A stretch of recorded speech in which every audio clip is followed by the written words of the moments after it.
नमस्कार साथियों। आज के इस कड़ी में हम चर्चा करेंगे राइट टू एजुकेशन एक्ट 2009 शिक्षा का अधिकार अधिनियम 2009। बहुत ही महत्वपूर्ण टॉपिक है आपके लिए। देखिए, कोई भी अधिनियम होता है, एक्ट होता है, तो वह कैसे बनता है। तो अगर बात की जाए एक्ट की, तो सबसे पहले वो सरकार उस पर विचार विमर्श करती है, उस पर एक बिल बनाती है और वह बिल दोनों सदनों में पारित होकर पास होकर फिर राष्ट्रपति महोदय के पास जाता है। राष्ट्रपति उस पर जब हस्ताक्षर कर देते हैं तो कोई भी बिल अधिनियम बन जाता है, एक्ट बन जाता है। बिना राष्ट्रपति के हस्ताक्षर यह बिल रहता है और राष्ट्रपति की इच्छा अनुसार उस पर हस्ताक्षर करेंगे, अच्छा रहेगा सामाजिक दृष्टि से, शैक्षिक दृष्टि से, तो वह एक्ट बन जाता है। तो इसी कड़ी में यह शिक्षा का अधिकार अधिनियम बना। किसी भी अधिनियम में कुछ धाराएं होती हैं, कुछ अध्याय होती हैं, कुछ अनुसूची होती हैं, और इसमें क्या क्या है, तो इस प्रश्नों के माध्यम से हम इनको जानने का प्रयास करेंगे। तो सबसे पहले अगर मैं धाराएं की बात करें कि इसमें कितनी धाराएं हैं, तो इसमें 38 धाराएं का उल्लेख किया गया है, 38। और अध्याय की बात करें तो 7 अध्याय और 1 अनुसूची। इन सब से मिलकर ये एक्ट कंप्लीट होता है। 38 धाराएं, अध्याय, चैप्टर और अनुसूची। अब बात आती है RTE 2009 पर भारत के राष्ट्रपति ने किस तिथि को हस्ताक्षर किए थे। कहने का मतलब कि यह कब एक्ट बना। तो जाहिर सी बात है 26 अगस्त 2009 को, 26 अगस्त 2009 को इस पर हस्ताक्षर किए थे, 26 अगस्त 2009। दूसरा है, यह किस तिथि को लागू हुआ। तो आपको मालूम है, लगभग जानते होंगे कि 1 अप्रैल 2010 को यह लागू हुआ। अगला है, यह भारतीय संविधान के किस भाग में वर्णित है। अच्छा क्वेश्चन है। भारतीय संविधान के यह है जिसमें मूल अधिकार आते हैं, यानी कि भाग 3 में वर्णित है, तीसरे भाग में वर्णित है। नेक्स्ट है, यह कौन से संविधान संशोधन में जोड़ा गया। तो जब 2002 में 86वां संविधान संशोधन हुआ था, तो उसमें एक अधिकार बना था। वह अधिकार था कि अनिवार्य और निःशुल्क शिक्षा। तो उसी के तहत यह 86वें संविधान संशोधन 2002 में जोड़ा गया।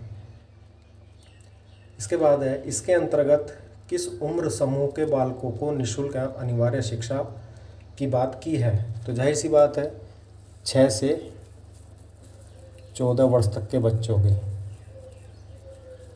6 से 14 वर्ष तक के बच्चों के लिए यह लागू होता है। नेक्स्ट है, इसके अंतर्गत निजी विद्यालय कितने प्रतिशत बच्चों को निःशुल्क शिक्षा प्रदान करेंगे। तो इसका लगभग क्या 25% निःशुल्क शिक्षा प्रदान करेंगे ऐसे बच्चों को जो गरीब हैं। इसमें एक बात और ध्यान रखने वाली है कि जिनकी सालाना आय, जिनके माता पिता की वार्षिक आय 3.5 लाख से कम है, तो उनको इसके अंतर्गत रखा गया है। इसके बाद है, इनमें से कौन सी कक्षा तक निःशुल्क शिक्षा दी जाएगी। तो जाहिर सी बात है 8वीं तक की, 8वीं कक्षा तक निःशुल्क शिक्षा दी जाएगी। इसके बाद यह किस राज्य में लागू नहीं किया गया था। तो यह है जम्मू एंड कश्मीर में लागू नहीं किया गया था, JNK में। इसके बाद इसके अनुसार किसी छात्र से कैपिटेशन शुल्क लेने पर विद्यालय पर कितनी राशि का आर्थिक दंड लगेगा। तो जाहिर सी बात है अनावश्यक रूप से शुल्क लेते हैं तो उस पर भी इन्होंने विचार किया है। तो जो भी वो कैपिटेशन शुल्क लेंगे, ऐसा पाया गया, पकड़े गए, तो उसका 10 गुना, उसका 10 गुना यह वसूला जाएगा दंड के रूप में। नेक्स्ट है, इसमें अक्षम बालकों हेतु अधिकतम आयु सीमा क्या रखी हुई है, क्या रखी गई है? तो इसमें फ़िलहाल 18 वर्ष आयु रखी गई है अधिकतम। पहले ये 14 वर्ष थी, लेकिन इस अधिकार अधिनियम में, इस शिक्षा के अधिनियम में 18 वर्ष कर दी गई है। अक्षम बालक वे होते हैं जो लिखने पढ़ने में कमज़ोर होते हैं, शारीरिक रूप से कमज़ोर होते हैं, जिनको हम दिव्यांग कह देते हैं। इसके बाद है, कोई विद्यालय जो आरटी एक्ट का अनुपालन नहीं करेगा तो कितने वर्ष बाद उसे बंद कर दिया जाएगा? तो यह 3 वर्ष बाद उसको बंद कर दिया जाएगा यदि वह इस अधिकार अधिनियम का उल्लंघन करता है या 3 वर्ष तक उसके नियमों का पालन नहीं करता है। अगला क्वेश्चन है,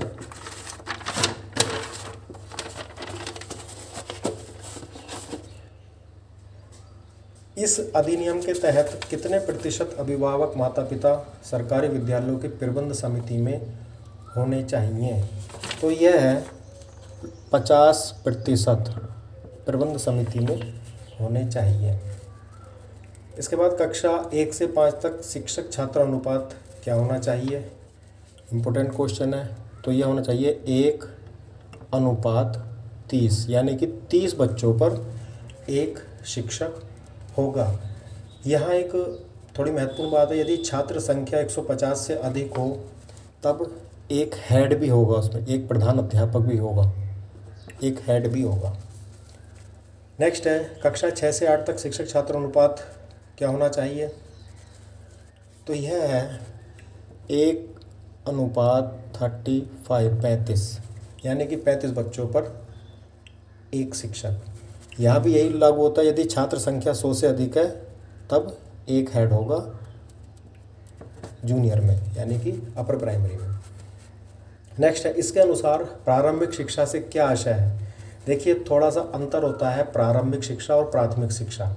अगर हम प्राथमिक शिक्षा की बात करें तो प्राथमिक शिक्षा केवल 1 से 5 तक होगी, और अगर हम प्रारंभिक शिक्षा की बात करें तो प्रारंभिक शिक्षा होती है 8वीं तक की, 1 से 8वीं तक, 1 to 8th। और अगर 1 to 5 की बात की जाए तो प्राइमरी, और 1 to 8th एलिमेंट्री एजुकेशन, प्रारंभिक शिक्षा। नेक्स्ट है, सप्ताह में न्यूनतम कार्य घंटे होंगे? तो यह होंगे न्यूनतम 45 आवर्स, 45 घंटे कार्य करना होगा सप्ताह में अध्यापकों को। नेक्स्ट है, प्राथमिक स्तर पर कुल शैक्षणिक घंटे व दिन, यानी कि एक वर्ष में कुल कितने घंटे व दिन होंगे एक वर्ष में? तो यह होंगे 800 घंटे, 800 आवर्स और 200 दिन, 200 दिन, 800 घंटे और 200 दिन। और अगर प्रतिदिन की बात आए तो 4 घंटे कार्य करना होगा प्रतिदिन अध्यापक को। उच्च प्राथमिक स्तर पर 6 से 8 न्यूनतम शैक्षणिक घंटे होंगे 1000 घंटे और 220 दिन, 220 डेज। और अगर प्रतिदिन की बात आए तो 4.5 घंटे, 4.5 आवर्स। ये इम्पोर्टेंट है काफ़ी। आगे है, इस अधिनियम अनुसार स्कूल मैनेजमेंट कमेटी का अध्यक्ष कौन होता है? मोस्ट इम्पोर्टेंट क्वेश्चन है ये। तो जाहिर सी बात है, इसमें अभिभावक होते हैं, अभिभावक यानी कि पेरेंट्स इस कमेटी के अध्यक्ष होते हैं, और प्रत्येक स्कूल में यह कमेटी होती है। नेक्स्ट है, कक्षा 1 से 5 तक के विद्यालयों की दूरी। तो देखिए कि कितनी दूरी पर 1 से 5 तक के विद्यालय होने चाहिए। तो इनको इसमें माना गया है 1 किलोमीटर की दूरी पर। इसी प्रकार कक्षा 6 से 8 तक के विद्यालयों की दूरी कितनी होनी चाहिए? तो कम से कम 3 किलोमीटर की दूरी होनी चाहिए, यानी कि हर 1 किलोमीटर पे प्राथमिक स्कूल हो, प्राइमरी स्कूल हो, और हर 3 किलोमीटर पर उच्च प्राथमिक या अपर प्राइमरी स्कूल होना चाहिए। तो ये इसके अंतर्गत था। इसके अलावा इस अधिनियम के अंतर्गत शारीरिक दंड, मानसिक उत्पीड़न, शारीरिक उत्पीड़न, प्रति व्यक्ति शुल्क, निजी ट्यूशन, बिना मान्यता के स्कूल चलाना, बच्चों के प्रवेश में मनाही करना, बच्चों के प्रवेश के समय माता पिता का इंटरव्यू आदि को भी प्रमुखता से रखा है, यानी कि इन सब का भी प्रयोग नहीं होगा। अब इसमें मुख्य धाराएं होती हैं, जैसे शारीरिक दंड है तो शारीरिक जैसे धाराएं हैं, इसमें 38 धाराओं का उल्लेख किया था। तो शारीरिक दंड 17 धारा में है। धारा 17 में निजी ट्यूशन कोई अध्यापक नहीं पढ़ाएगा, धारा 28 कहती है। छात्र और शिक्षक का अनुपात धारा 25 के अंतर्गत है। और इसमें महत्वपूर्ण एक बात ये होती है कि छात्र और शिक्षक अनुपात में हेड यानी कि प्रधान अध्यापक शामिल नहीं होता। तो इस तरीके से ये कुछ इम्पोर्टेंट इससे संबंधित था, और मेरे ख्याल से इससे ज़्यादा कुछ नहीं होगा, आपके लिए उपयोगी रहेगा। धन्यवाद।